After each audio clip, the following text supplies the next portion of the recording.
Hello, my name is Tia, also known as Costumed Fiend, because I'm both evil and excessively fond of dressing up.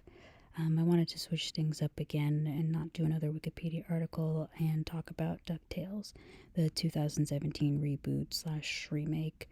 On a personal level, I can't say I'm the biggest lover of remakes and reboots overall, like I mentioned with The Crow. The Disney live actions, for example, are on my permanent shit list, and you honestly don't want to get me started on that at all. However, every once in a while, something comes along that feels like it's not just a cash grab or a soulless algorithm pleaser. And in the spirit of talking about more what I like versus what I don't, I decided to ramble about DuckTales, mostly because it feels like it was made by people that actually love the source material and had good ideas to make it feel modern.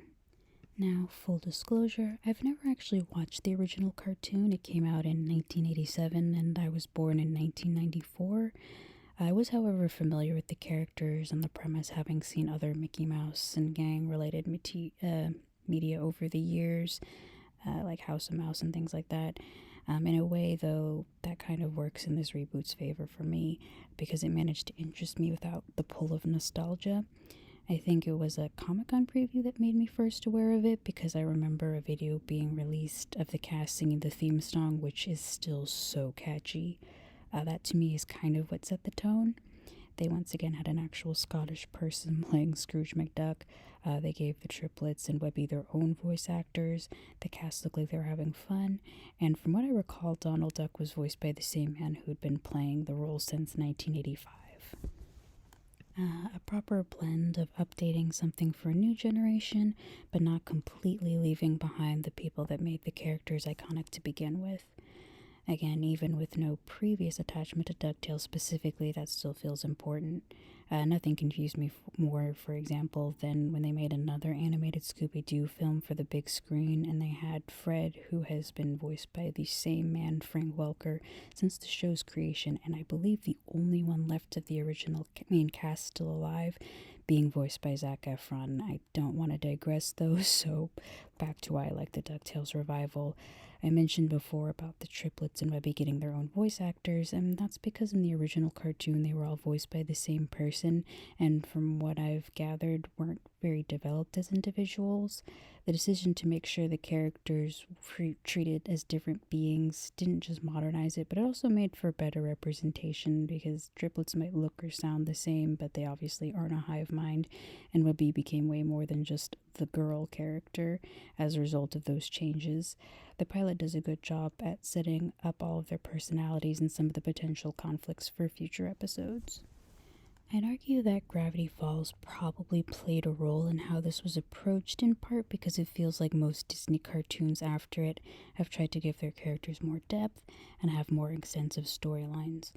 And don't get me wrong, things being episodic works for a lot of shows, and I personally love filler episodes and beach day episodes, but it is nice to see stuff that blends those two things almost seamlessly, and given that the world of DuckTales contains everything from the duck version of Greek mythology to Bigfoots and mad scientist types, being able to have one-off adventures and stories that tie together long-term to me is the best possible outcome. It honestly could have gone on longer than 3 seasons to me, but I do appreciate that it was able to end on its own terms. Last Christmas, I got the art book for the series, and even though it was already apparent to me the amount of effort that was put in, I always enjoy getting a behind the scenes look at it all. One of the things that stands out the most to me is how it's not just the main cast that got upgraded, but a lot of the side characters too. Considering everyone is a duck slash bird or some kind of anthropomorphic animal, it got pretty diverse both in the context of the show and behind the scenes. I know that's not something that matters to everybody for a number of reasons. I'm not going to get into it today, but when it's done well and with intention, it really makes a difference. For example, the updating of Mrs. Beakley made for some more interesting storylines for both her and Webby, and played a role in some of the interesting ways their story changes from the original, given that she's now more tied to Scrooge's past. the other standout relates to more earlier points about not having watched the original and the uniqueness of the world. I feel like if you're both a new or old fan, the revival offered up something that might be recognizable to just about everyone. As a massive nerd, of course, I ate up the mythology stuff and some of the magic stuff, but even if you aren't familiar with very many stories or supernatural creatures, DuckTales also throws in characters like Santa Claus. As far as the show's themes go, family is probably the main and most important one, not in the Fast and Furious franchise way, although no shade if that's your flavor, but in a way that actually tries to explore what that means on, I guess, a deeper level. I know some fans think that the reveal in the final season undermines the idea that family is more than just blood relatives, but I actually disagree.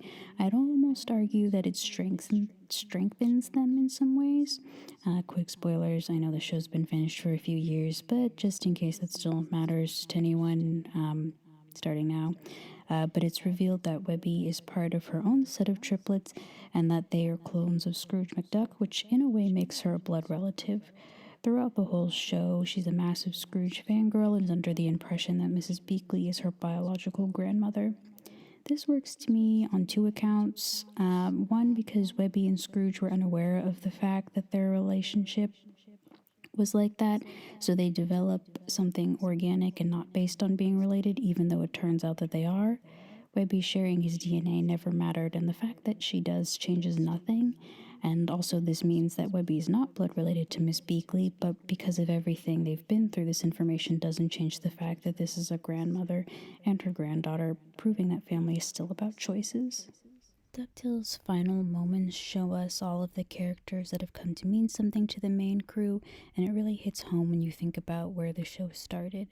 Donald was raising his nephews all alone on a boat, while Scrooge was isolating himself and feeling guilty about what happened with his niece and Donald's twin Della.